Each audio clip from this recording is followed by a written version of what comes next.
senhor presta esclarecimentos acerca do anexo 16 Eduardo Cunha e FI FGTS. Perfeito.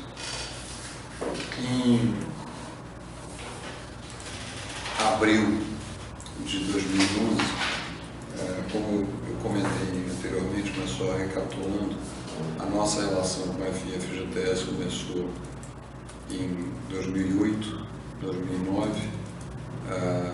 Existia lá um vice-presidente com quem nós tínhamos muito pouco contato, que era o senhor Moreira Franco, que da vice-presidência de fundos de governo, chamada VIFUG, tinha muito pouca interferência e muito pouca participação no nosso processo, e nós tínhamos muito pouco contato.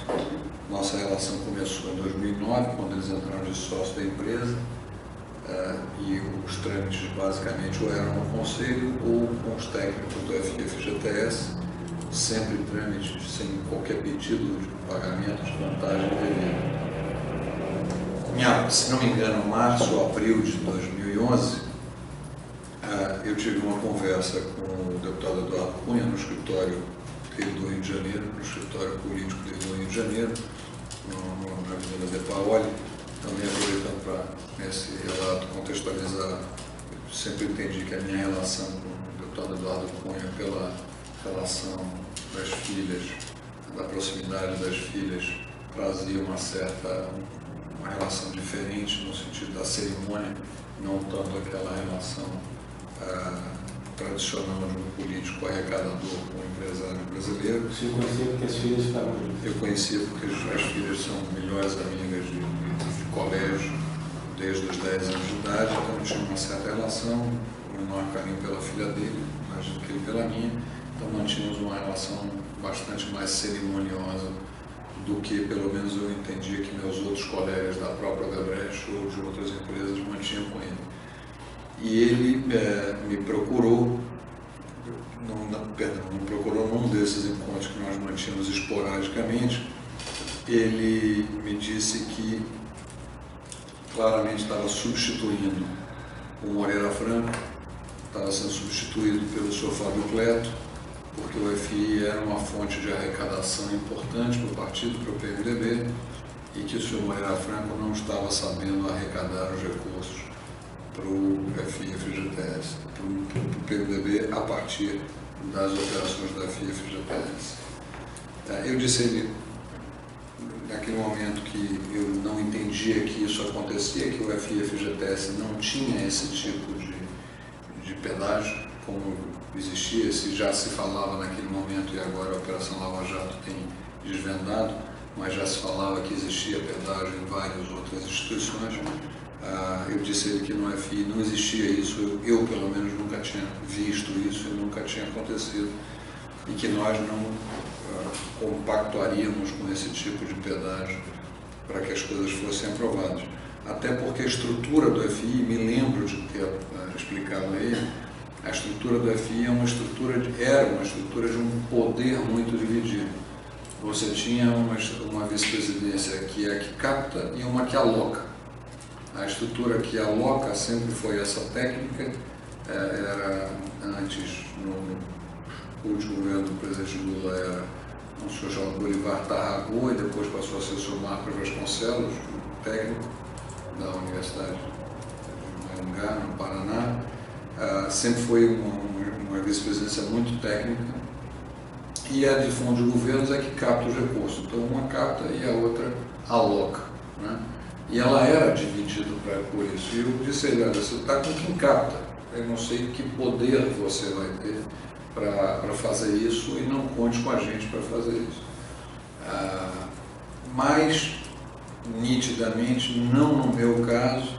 No meu caso, eu, ao longo desse tempo, desde a chegada do senhor Fábio Cleto, com quem eu nunca estive uma vez numa reunião de final de ano da Caixa e cumprimentei, nunca troquei duas palavras, mas desde a chegada do senhor Fábio Cleto até a saída dele, nós, como Odebrecht Ambiental, nós apresentamos 6 projetos ao FI FGTS.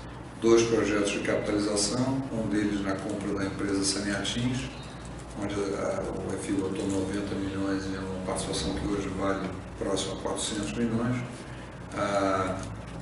e um projeto de capitalização, um aumento de capital na própria Odebrecht Ambiental, que o FI fez. O total que o FI aportou na Odebrecht Ambiental deve estar na ordem de 1 bilhão, e pelo preço da Brookfield, que a Brookfield pagou agora, esse 1 bilhão valeria 1 bilhão e 600, 1 bilhão e 700 proporcionalmente. Então, nenhum desses dois de capitalização foi negado, nem foi interrompido por pedido de pedágio em momento nenhum. Seguiram seus trâmites absolutamente normais. Tivemos 4 pedidos de dívida apresentados, um negado, um saiu e 2 ainda estão em tramitação até hoje, há 2 anos. Então é a prova de que esse poder dele de fazer as coisas acontecerem na FIA com seu Fábio Cleto, no nosso caso, não acontecia. Mas existia, sim, sem dúvida, uma politização. Se criou, houve uma mudança, eu não conheço bem, mas houve uma mudança de regulamento, dando mais equilíbrio entre as duas vice-presidências, dando mais equilíbrio na aprovação. Acho que o regulamento passou e os pedidos seja dívida ou de capital, passaram a ter que entrar pela VIFUG, pela vice-presidência ocupada pelo Sr. Fábio Cleto, talvez para que ele, Fábio Cleto, tivesse mais controle do que estava chegando. Existia lá uma discussão de se um podia pautar os assuntos ou se o outro não podia pautar, e parece que houve uma mudança de regulamento também para que ele pudesse pautar. E durante todo esse tempo teve essa tensão para que se buscasse mais força a vice-presidência de governo, que era do Fábio Cleto, do que a vice-presidência só de alocações de ativos de terceiros. Eu percebi, sem dúvida, ao longo desses 7 anos, uma maior politização do FI-FGTS, embora não tenha sentido isso nas ações da Odebrecht Ambiental. Também tivemos aquela postura de, na campanha de 2014, fazer uma oferta de contribuição ao deputado Eduardo Cunha, imaginando que se tivesse alguma coisa, estaria compensado por isso. Nunca foi conversado ou tratado dessa forma.